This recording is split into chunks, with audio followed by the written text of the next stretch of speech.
গতকালকে একটা সংবাদ প্রচারিত হয়েছে, গণভোটের পক্ষে অবস্থান নয়, স্ট্যাটাস দেয় একজন কলেজ শাখার ছাত্রদলের কলেজ শাখার সাংগঠনিক সম্পাদককে বহিষ্কার করছে জেলা লালমনিরহাট জেলা ছাত্রদল। এই সংবাদটা যখন প্রচারিত হয়, মেইনস্ট্রিম গণমাধ্যমগুলোও এই সংবাদটা প্রচার করে খুব দ্রুত।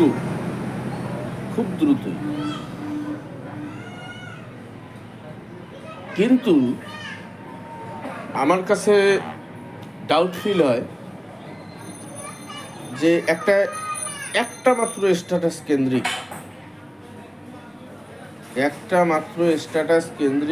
একটা কোনো খারাপ আচরণের কারণে একটা দল তার তৃণমূল কর্মীকেও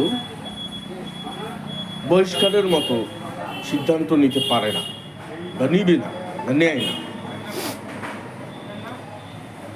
তো আমি এই বিষয়টা এই বিষয়টা খুব খটকা লাগলো যে একজন একটা স্ট্যাটাস দিল, তাকে বহিষ্কার করে ফেললো, এরকম তো নয় বিষয়টা।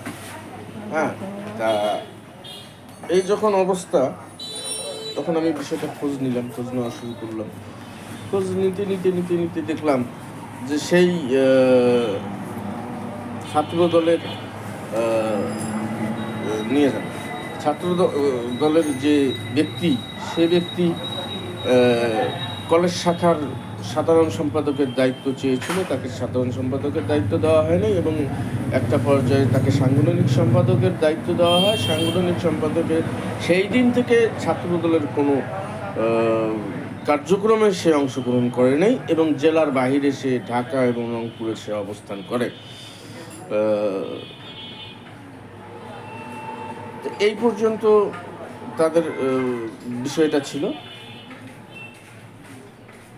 ছাত্রদল এবং সেই নেতার বিষয়টা আরও যদি গভীরে যাওয়া যায়, তাহলে দেখা যাবে যে সংবাদগুলো যখন প্রচার হতে থাকে একের পর এক মানে আমি তখন দেখলাম যে ফেসবুক ফিডে দেখলাম যে আমার চট্টগ্রামের কলিগ, তারপরে কক্সবাজার, সিলেট, এক কথায় দেশের বিভিন্ন অঞ্চলের যারা সাংবাদিকরা আছে, যাদেরকে আমি ব্যক্তিগতভাবে চিনি, একই হাউজে কাজ করেছিলাম বা এখনও একই হাউজে কেউ কাজ করি, এরকমও ইয়ারা নিউজগুলো শেয়ার দিচ্ছিল। তখন আমি এই বিষয়গুলো তুলে ধরি নিউজের মধ্যে যে বিষয়টা এই নয়, বিষয়টা এই। তখন দেখা গেল যে ছাত্রদলের ওই নেতা, সেই নেতা 2025 সালে মানে 1 বছর আগেই সে পদত্যাগ করেছে। তারপরে তাকে দলের পক্ষ থেকে শোকজ করা হয়েছে, সে শোকজের জবাবও দেয় নাই। তারপর তাকে একটা পর্যায়ে বহিষ্কারের সিদ্ধান্ত নেয়। কিন্তু বহিষ্কারের সিদ্ধান্ত নেওয়ার পরবর্তী সময়ে কেন সে ব্যক্তি হঠাৎ করে, যেদিন বহিষ্কার করা হলো সেদিনই কেন হঠাৎ সে গণভোটের পক্ষে স্ট্যাটাস দিল? তার নিউজ ফিডে গণভোটের পক্ষে স্ট্যাটাস কিন্তু আর দেখা যায়নি। হ্যাঁ, আমি নিউজ ফিডটা তার চেক করছি, টাইমলাইনটা। সে যখন ওই ইয়েটা করে, স্ট্যাটাসটা দেয়, তারপরেই সংবাদগুলো প্রচার হয় যে 1 ঘন্টার মধ্যে স্ট্যাটাস দেওয়ার, গণভোটের পক্ষে স্ট্যাটাস দেওয়ার 1 ঘন্টার মধ্যে তাকে বহিষ্কার করা হয়। এইরকম নির্জলা মিথ্যা কথা গণমাধ্যম বলতে পারে।